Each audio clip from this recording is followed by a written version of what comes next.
আসসালামু আলাইকুম সবাইকে।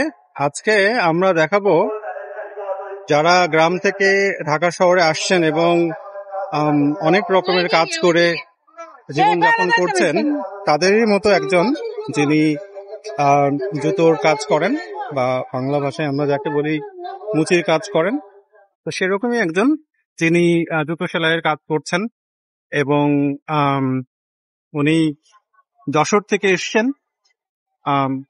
এইটুকুর মধ্যেই ওনার সমস্ত পুঁজি খাটানো, এবং উনি একজন অভ্যন্তরীণ অভিবাসী। ওনাকে যদি আমরা খুব ভালোভাবে সংজ্ঞায়িত করতে চাই, তাহলে উনি একজন অভ্যন্তরীণ অভিবাসী, এবং এই কাজটি করেই মূলত তার সংসার চলে। তো আমরা একটু ওনার কাছে শুনতে চাই যে উনি কেন যশোর থেকে ঢাকায় আসলেন, ঢাকা থেকে যশোর থেকে কেন ঢাকায় আসলেন বলেন একটু। কর্মজীবনের জন্য দেশে ইনকাম কম, এখানে একটু ইনকাম বেশি হয়। তিনটে পোলাপান আছে, তাদের সংসার চালাইতে হয়, সংসার চালানোর জন্য খরচা দরকার আছে, তার জন্য পরিশ্রম করতে ঢাকা শহরে। তো আপনার কাছে কি মনে হচ্ছে যে যশোর থেকে ঢাকায় আসার সিদ্ধান্তটা কি সঠিক ছিল?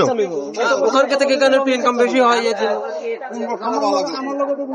এই দোকানটার উপরেই তো আপনার সংসার মোটামুটি। আচ্ছা, ছেলে মেয়েরা পরিবারের সবাই কে কি করছে? পরিবার তিনটে মেয়ে, তারা পড়াশোনা করে, আর স্ত্রী বাসায় আছে। এমনি বাড়িতে যান বা বাড়ির সাথে যোগাযোগ রয়েছে? একবার অন্তর দেড়বার অন্তর বাড়িতে যায়। তো আমরা ওনার কথা শুনলাম যে উনি যদিও যশোর থেকে ঢাকায় এসছেন, কিন্তু এই জুতোর কাজ করছেন বা চামড়ার কাজ করছেন, যেটাই হোক না কেন, আমরা অনেক সময় ভাবি কি যে যারা গ্রাম থেকে ঢাকায় আসেন তারা মনে হয় একেবারে ঢাকায় স্থায়ীভাবে থেকে যাওয়ার জন্যই আসেন, কিন্তু ব্যাপারটি কিন্তু ওরকম নয়।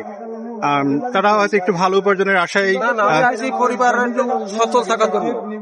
সচ্ছল থাকার জন্য, যেটা উনি বলছেন যে গ্রাম থেকে মানুষ ঢাকা শহরে আসে একটু ভালো উপার্জনের জন্য, সচ্ছল থাকার জন্য, এবং তারা মনে করেন যে গ্রামের তুলনায় ঢাকায় সুযোগ সুবিধাগুলো একটু ভালো পাওয়া যায় উপার্জনের, সেই উদ্দেশ্যেই তারা আসছেন। তো যারা গ্রাম থেকে ঢাকায় আসতে চায় তাদের জন্য কি কিছু আপনি বলতে চান? এখন আমার মতো যারা চিন্তা মনে করে পরিবার সচ্ছল করবো, অভাবের জন্য রাখবো না, তারা অবশ্যই আসবে। এমনি কি ঢাকায় কোনো সুবিধা অসুবিধা হয় আপনার? আমার কোনো অসুবিধা হয় নাই। থাকার ক্ষেত্রে বা খাবার দাবারের ক্ষেত্রে কি মনে হয় আপনার কাছে? অসুবিধা হয় নাই। আচ্ছা, তাহলে আমরা ওনাকে বলতে পারি উনি একজন সুখী অভ্যন্তরীণ অভিবাসী, যিনি কিনা যশোর থেকে, সুদূর যশোর থেকে ঢাকা শহরে এসছেন এবং এই কাজটি করে জীবনযাপন করছেন। এই কাজের পরে আমার ছোট মেয়ে পড়াশোনা করতেছি বিহার পর্যন্ত খুলনা পাইনিয়াল কলেজে। আমার এই কাজের পরে নির্বাচন, এবং উনি বলছেন যে এই কাজটি করে ওনার মেয়েকে উনি উচ্চশিক্ষার জন্য প্রস্তুত করছেন, এবং সেটি ওনার একটি বড় সাফল্য।